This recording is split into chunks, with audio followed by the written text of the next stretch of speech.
আসসালামু আলাইকুম। সুপ্রিয় নবম শ্রেণীর ছাত্রছাত্রীবৃন্দ, আজকে আমি তোমাদেরকে ২০২৪ সালের বার্ষিক মূল্যায়নের বিষয়ভিত্তিক নির্দেশনা সম্পর্কে কিছু ধারণা দেব। তোমরা দেখতে পাচ্ছ যে আমার মোবাইলে তোমরা কিছু নির্দেশনা দেখতে পাচ্ছ। এখানে তোমাদের কোন কোন অধ্যায় থেকে পরীক্ষাতে আসবে সেই অধ্যায়গুলোর নাম দেখো। প্রথম অধ্যায় নেই, দ্বিতীয় অধ্যায়, তৃতীয় অধ্যায়, চতুর্থ অধ্যায় নেই, পঞ্চম অধ্যায়, ষষ্ঠ অধ্যায়, সপ্তম অধ্যায় এবং নবম অধ্যায় আছে।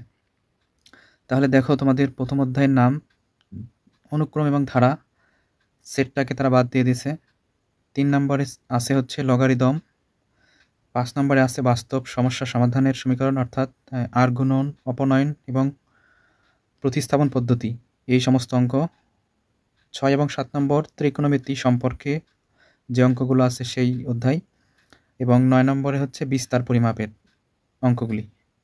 তো এটা হচ্ছে তোমাদের সিলেবাস। এখন হচ্ছে তোমাদের পরীক্ষা কত নম্বরের মধ্যে হবে? এখন তোমাদের পরীক্ষা হবে মোট ১০০ নম্বরের ভেতরে। তার ভেতরে সামষ্টিক ৭০% এবং শিক্ষণকালীন হবে ৩০%। দেখো, সো তোমাদের যে ৩০% নাম্বার সেটা কিভাবে হবে? সেটা হচ্ছে অ্যাসাইনমেন্ট ভিত্তিক বা ব্যবহারিক কাজ থাকবে। সেই কাজের উপর ভিত্তি করে তোমাদেরকে ৩০ নাম্বার দেওয়া হবে। এখন সেই কাজটা কি হবে সেটা তোমাদের শ্রেণীকক্ষের স্যার বা এনসিটিভি থেকে নির্দেশনা দেবে, সেই অনুপাতে তারা তোমাদেরকে পরীক্ষা নেবে। সেখানে তোমাদের দলগত কাজ থাকবে, একক কাজ থাকবে, এইরকম।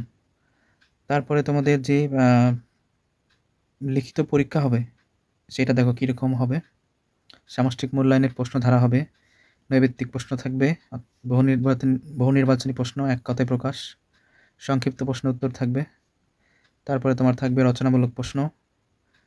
দেখো সময় থাকবে কিন্তু তোমাদের ৩ ঘন্টা, পূর্ণমান কিন্তু ১০০ই হবে। এখন তোমাদের প্রশ্ন হচ্ছে, তোমরা কি বুঝতে পারতেছো না হয়তো যে কিভাবে প্রশ্নটা আসবে। সো একটা নমুনা প্রশ্ন তোমরা দেখো, এই যে এটা হচ্ছে একটা নমুনা প্রশ্ন। দেখো ক বিভাগ, এই ক বিভাগে এমসিকিউ এর মতো প্রশ্ন থাকবে ১৫টি। দেখো এমসিকিউ এর মতো ১৫টি প্রশ্ন থাকবে। তারপরে তোমার এক কথায় প্রশ্ন থাকবে। দেখো এই যে দেখো এক কথায় প্রশ্ন, এইগুলো হচ্ছে এক কথায়, অর্থাৎ এইগুলোকে তুমি খুব সংক্ষেপে উত্তর লিখবে, শুধুমাত্র উত্তর লিখলেই হবে।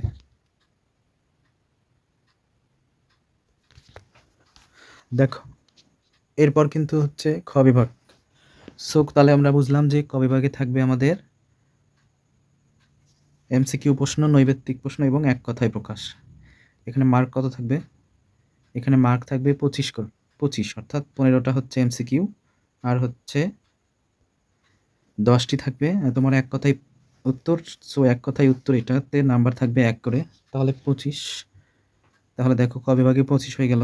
এখন খ বিভাগে দেখো প্রশ্ন কীরকম আসছে। নিচের প্রশ্নগুলোর উত্তর দাও। এটা বেশি বড় না, এটা হচ্ছে মিডিয়াম সাইজের প্রশ্ন। যারা সৃজনশীল করেছো তাদের এই প্রশ্নটি হচ্ছে ক নম্বরে আসে। তাহলে দেখো এরকম প্রশ্ন থাকবে কয়টি? এরকম প্রশ্ন থাকবে হচ্ছে 13টি। 13 দোকানো 26-এর উত্তর দিতে হবে। 26 মার্ক থাকবে, 13টি 2 মার্ক করে। এখন গ নম্বর, ওই বিভাগের যে বড় প্রশ্ন থাকবে 10টি থেকে যে কোনো 60টির প্রশ্নের উত্তর দিতে হবে। এই প্রশ্নগুলো থাকবে সৃজনশীলের মতো দেখো, অথবা সব প্রশ্নে দেখতে পাচ্ছি আমি সৃজনশীলের মতো ক্রিয়েটিভ কোশ্চেন। দেখো এটা থাকবে 49-এর ভেতর। তোমরা এই প্রশ্নটি দেখে নাও। এভাবেই তোমাদের বার্ষিক পরীক্ষা মূল্যায়ন করা হবে।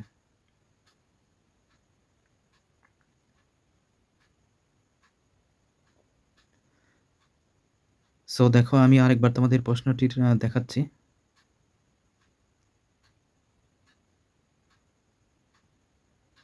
এই যে তোমরা ভালোভাবে প্রশ্নটি দেখে নাও আর কীভাবে প্রশ্ন আসবে, এটা হচ্ছে তার নমুনা। ধন্যবাদ তোমাদের সবাইকে।